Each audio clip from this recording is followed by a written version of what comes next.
First, I'll talk about some intuitions about what you get from sketching. My concern is primarily with the early sketches that someone does to try to sort things out in their mind about what they're doing. I'll talk about perceptual surprises, using sketching to make sense of things, sketching as an interactive process. I'll talk a little bit about an experiment and a concept called projection.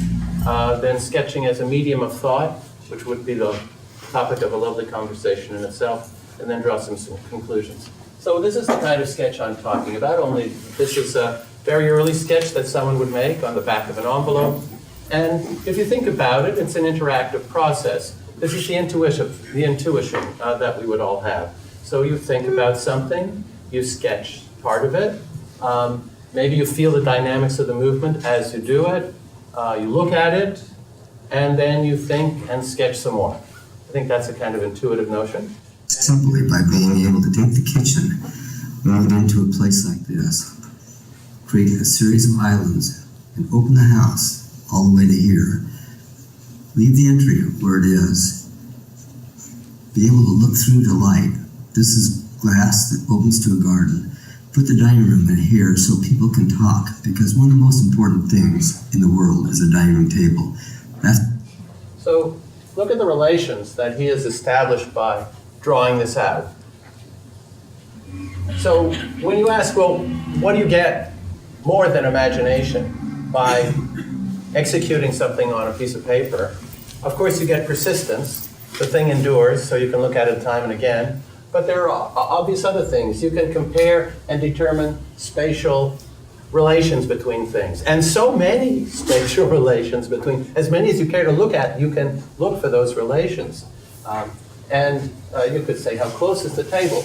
You can see things that you hadn't anticipated, that there are angles between things that you hadn't realized, or you are drawn to certain visual analogies that you didn't have in mind before. There are abstractions you can make by now looking at it. These are things that are very hard to get through imagination. So clearly you're getting some benefits like that. You can move the sketch around, and you can change your point of view on it, come close, come farther, you can judge it, you can perform physical operations on it, and you can feel dynamic properties of the sketch. So just look at the way this person is, this Zen master is doing his work on calligraphy. And notice the dynamic changes that are going through to give the brush different weight. So you have feelings that come through the dynamics of motion. So one of the things that clearly comes out are perceptual surprises.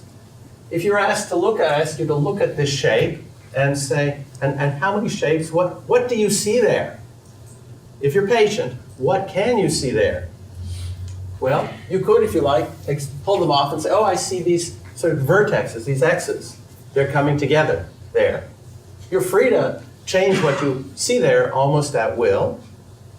And by moving around or interacting, you can see these changes. How about this?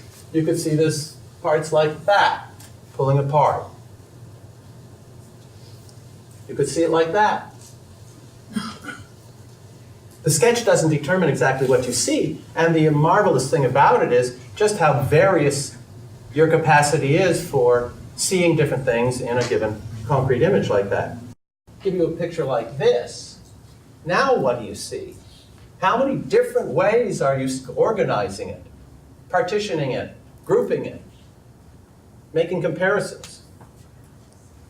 So the thing about sketching and the thing about us is that there isn't a predetermined semantic. Of course, you're working with the prior semantics in mind, but it's not predetermined. You get to choose many of the versions that you want as a way of seeing.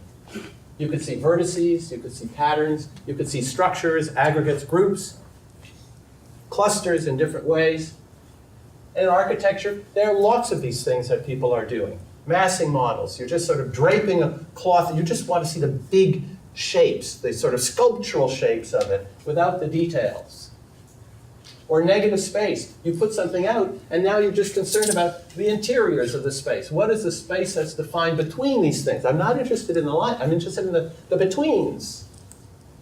So all of these are different ways of looking at it. You get a Some interesting ones, again, Frank Gehry. So here, he's making massing models, but they're non-planar. How do you express these funny things if you're normally making massing models like that? Well, maybe squiggles are important to show those, just to get the feel of the mass, the sculptural feel of the object. Or here, this is one that to me is mostly about style. You just have to look at the bodies in order to have a grasp of the kind of structure that this person is making here. So now let's look at another kind of sketching for sense making. I ask you, you probably don't like this any longer, in a right-angled triangle, the median of the hypotenuse is half the length of the hypotenuse. And you say, mm-hmm. And so you might also say, well, kind of, what's that mean? So how do you interpret it? You start to sketch it, right? You sketch it and you say, well, I know what a right-angled triangle is, and I know what the hypotenuse is, and now there is the median, right? Now, I can't quite remember what the median is. So this is how I solved this problem. I couldn't remember what a median, I couldn't remember whether a median was the thing that cuts the angle over here in half, or whether the median was the thing that cuts the other side in half. I couldn't remember it. So, well, how can I figure it out? I know that I'm supposed to find a right-angled triangle and solve the question with respect to the median. Is it half the length? So is this the same length as that? I know I'm supposed to do that. So I squished the triangles. Now I convinced myself, oh, most plausibly, it's not going to be this. It's not going to mean this, because clearly that isn't, they're not equal. It's not half of the hypotenuse. And there it is. Even no matter how I squish this triangle, it's still going to be half the hypotenuse. So now I've figured out what the median is by doing these sketches. So sometimes you have to construct something to understand it. Here's Zaha Hadid, who, as you all know, died in the last 10 days. She has a sketchbook, and this is one of the... Now, what did she learn by making this sketch? It's fairly advanced, but... So sketching is an interactive process. And it's a way of self-stimulation, a provocation, like Schön's dialogue with self, or dialogue with materials, having a conversation with the materials. So I'd like to look at sketching now as a kind of interactive strategy, a cognitive strategy that we use. Let's distinguish two fundamental interactive strategies. One is where you look, you do something, and you look again. And that often leads to recategorization. Another one is project, which I'll talk about and explain what I mean by that. Then you do something by creating something or changing something, and then you project again, and I'll explain that. And I'm going to spend a fair bit of time on this one. But let's just look at this. So let's look at the look, act, recategorization. So sometimes, if you interact with something, you see it in a new way. If you take this image, by now you're familiar with this, and you rotate it, I guarantee you will see something new. If you occlude part of it with your hand, or stretch it, or move your head, or zoom in, or zoom out, you'll see something new. So these are cognitive strategies. Now please, this is an experiment now. I'd like you to tell me, I'm going to show you a sequence of these things. I'd like you to do me the favor of calling out what shape it is. It'll be interesting to you when you do this as a group. Shape? Square. Shape? Square.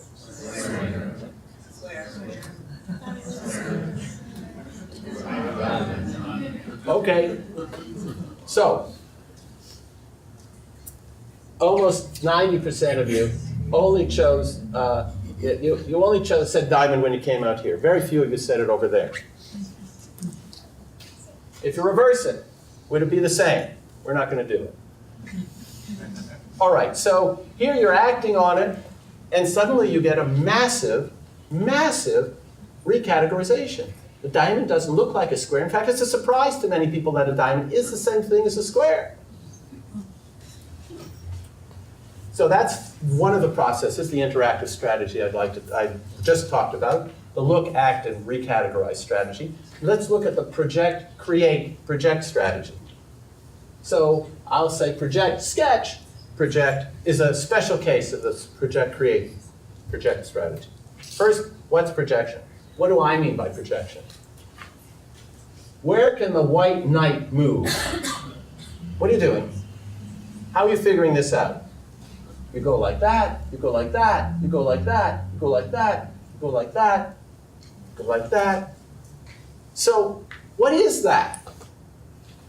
It's not exactly perception because you're adding something.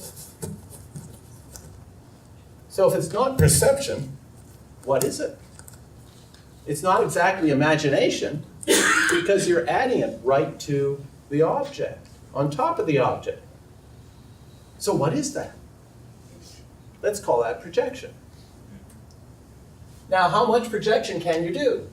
Well, you could project a single move onto an existing board, but it would be very hard for you to take this whole board, look at it, and project the whole board onto the other board. So, of course, there are limited capacities that we have for this sort of thing. Some people who have eidetic memory might be able to do that. I don't know. And now I say, okay, I'd like you to move the 11 to where the 15 is. I'm sure all of you played this at some point in your life, and all of you can do this right now. So you do a visual search, you locate the 11, you locate the 15, and then you make the mental animation to make the movement. Fine. So you do this, and you project a kind of faint mental image onto the outside. Now, could you please arrange it so that the 1 is where the 11 is? You can start, you're going to run dry. So when you can't project far enough, it's time to change the world. And that's basically part of the morals that I want to drive for part of the talk. So let's look at the project, create, project strategy. So you do a little visual search, you project, and when you can't project far enough or it gets uncertain or you think it's unreliable, now it's time to manipulate or change the world in some way. Here's an analogy.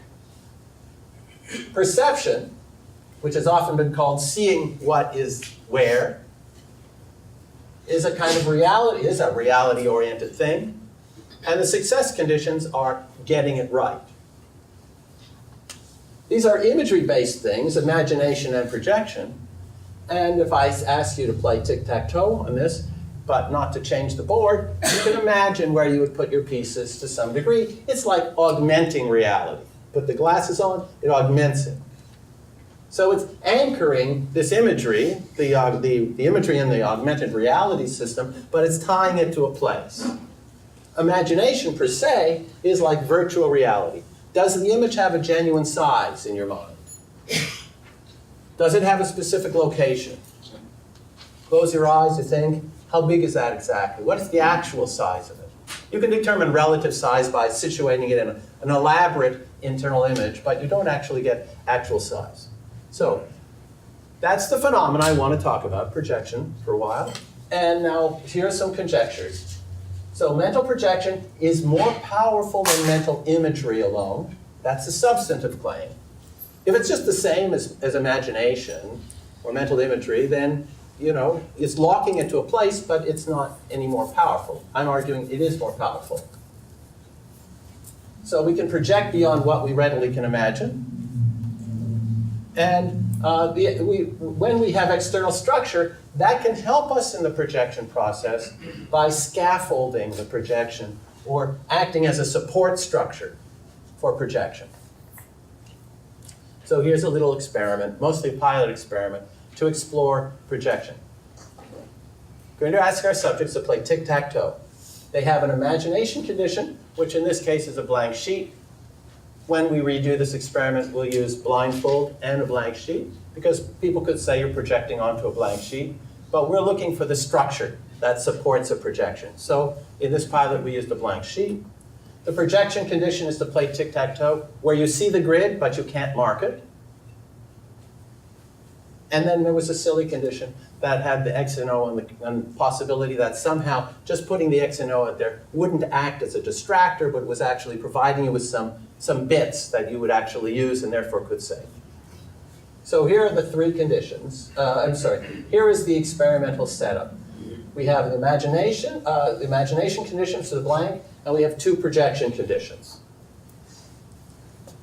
We train people to play tic-tac-toe or X's and O's by learning to call out the cells. So they had to get this right. They had done pre-training, they had to get this right. So I call out 1, you call out 5, I call out 9.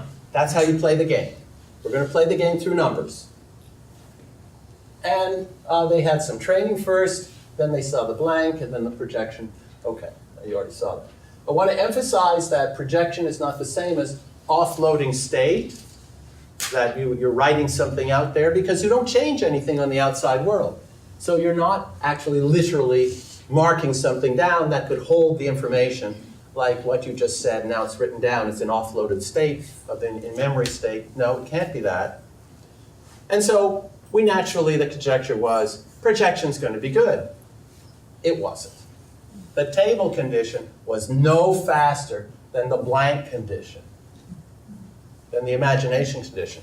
And when we looked closely, we found that there was no significant difference. It seemed like maybe the X and O was doing something in this first case, but it wasn't. None of this was significantly different. 25 subjects, it wasn't significantly different. We did find a lot of individual differences, though, that more than half the people were significantly better on the imagination condition than on the projection condition. For them, projection was a pain in the neck. They didn't like doing that. So why would that be? Well, because you don't get anchoring for free. You've got to place the image there. It's a simple enough task for many people. They just want to play it in their head. They hear the numbers, they just want to play it in their head. Don't make me have to do that other thing, please. It's not doing anything for me. So anchoring is where you spatialize a component of a mental image to an external structure, some place in the external structure. So we said, well, there's got to be something wrong here. So it's just a matter of complexity, really, right? There's anchoring costs, but if you make the task hard enough, the benefits of projection have got to overcome the costs of anchoring. So we say, well, just make it harder. So let's make them play the 4x4 game. Now they have to learn how to play the game. I call out 1, you call out 9, then the game starts. All right, again, we have the same setup. It's a 4x4, we train them on that a lot longer. Then they have these three conditions again. And what do we find? Thank goodness, the table is worth the cost of coordination, of anchoring. We now have a significant result, good significant result, that the grid, the table, is considerably better than the imagination condition. So it seems like we have found some benefit, concrete benefit to that.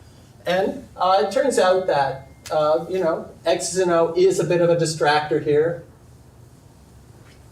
Still better, of course, than the table, than the blank sheet, the imagination. And you said, well, look, is it better for everyone, or is there individual differences again? And in fact, what we had done on both cases, we gave everyone a pretest, which is a vivid test, the vividness of visual imagery test. So people span the gamut when it comes to how good they are as mental imagers.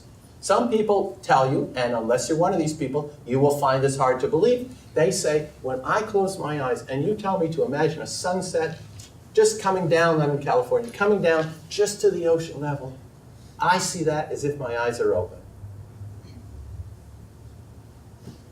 You got to believe them. I mean, you got to. I know that in Tibetan Buddhism, it takes about 6 weeks or 8 weeks of very thorough and effortful work to be able to visualize in 3 dimensions in color and in motion.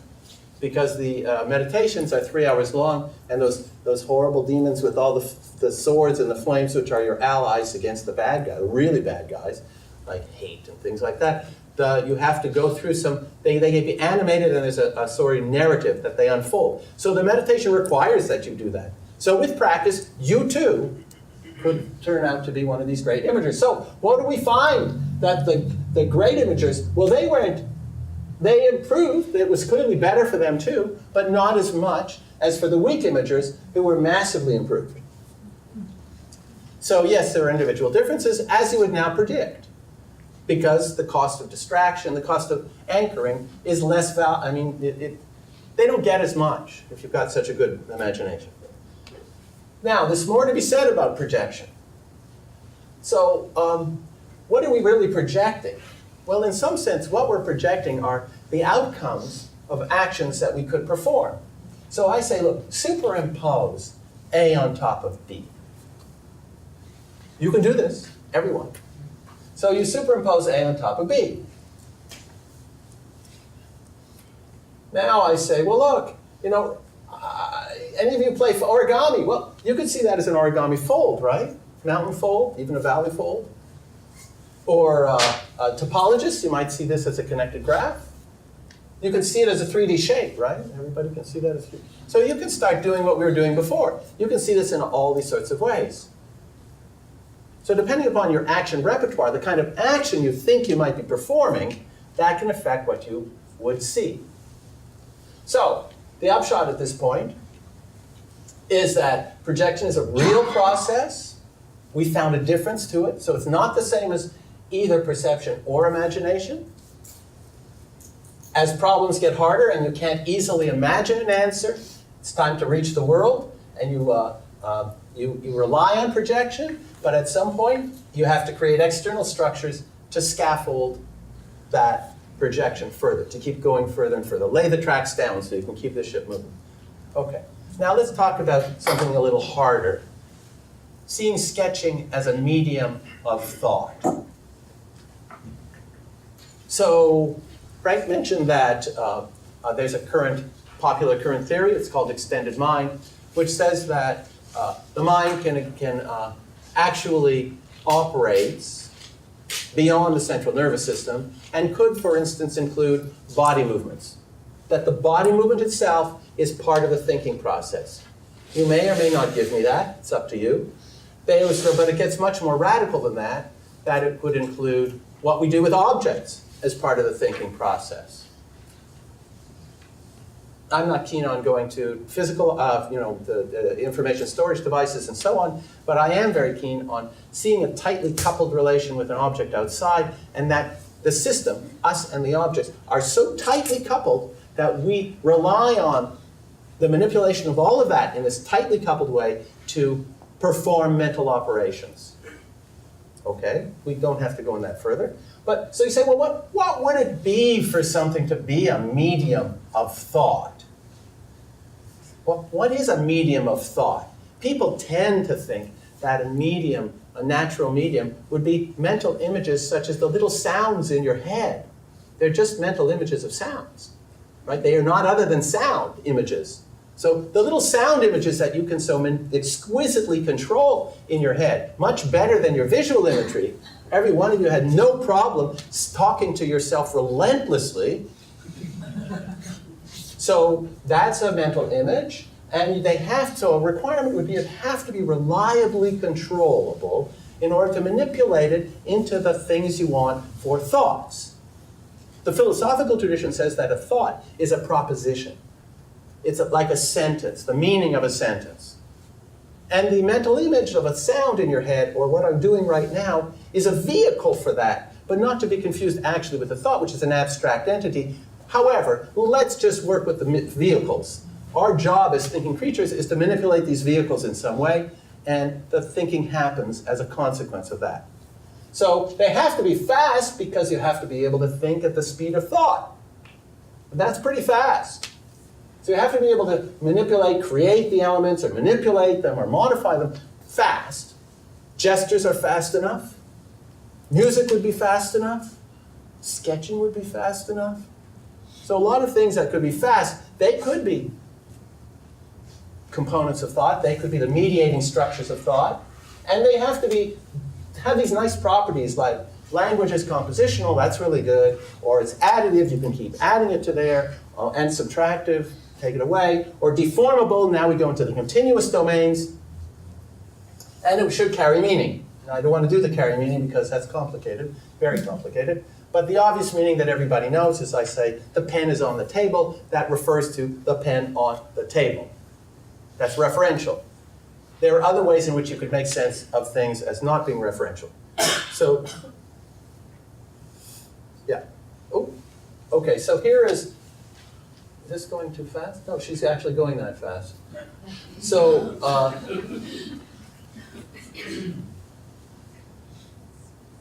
so here's a dynamically controllable medium. It's superposition. You can lay things over on it. Not so easily subtractive. And it's deformable. You can stretch, you can deform things, you can pull on things.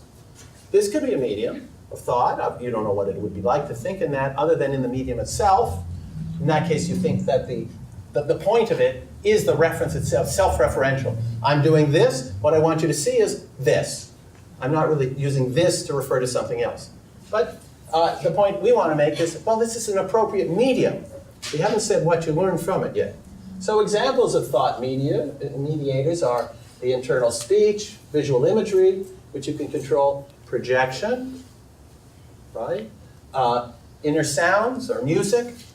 If you're working on music, I'm sure that's a thing. Outer media are the ones we're all familiar with. Speech, writing, painting, playing a musical instrument. Why could you not call that thinking with an instrument?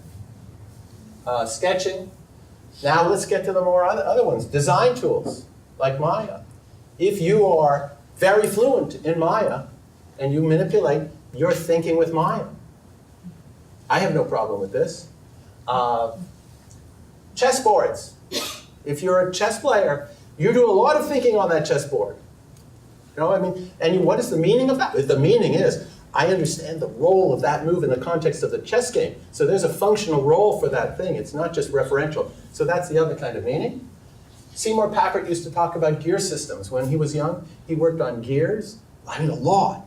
And after that, he used that as a model to understand everything else. A lot of mathematics he would interpret in terms of what he would do with the gears.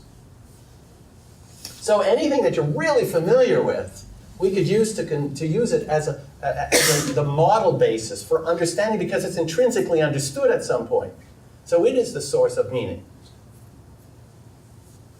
That's like Vygotsky. And so now, this is what I'm going to be working for the last 3 minutes. I have 3 minutes. Thank you. So there are differences between media. They have different strengths and different weaknesses. The easy one is the expressive power, which I won't talk about.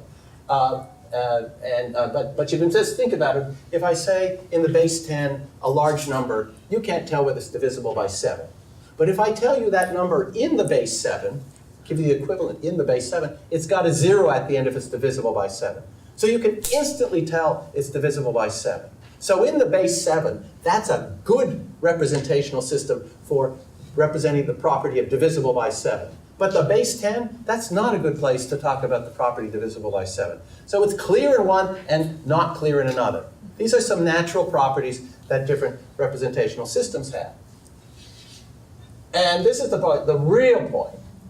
If we look at the microstructure of behavior, we don't talk about all the big words that we know. We actually take out the video camera, slow it down, and watch exactly what people are doing. It's just so obvious. In fact, when they're doing this, it's different than talking.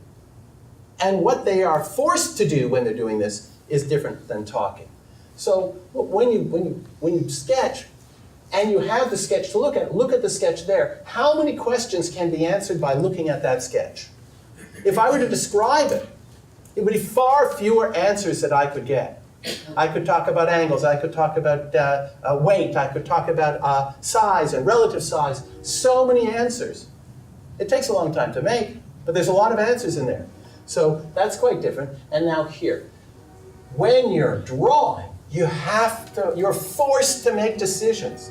Decision after decision after decision. And that's really the point.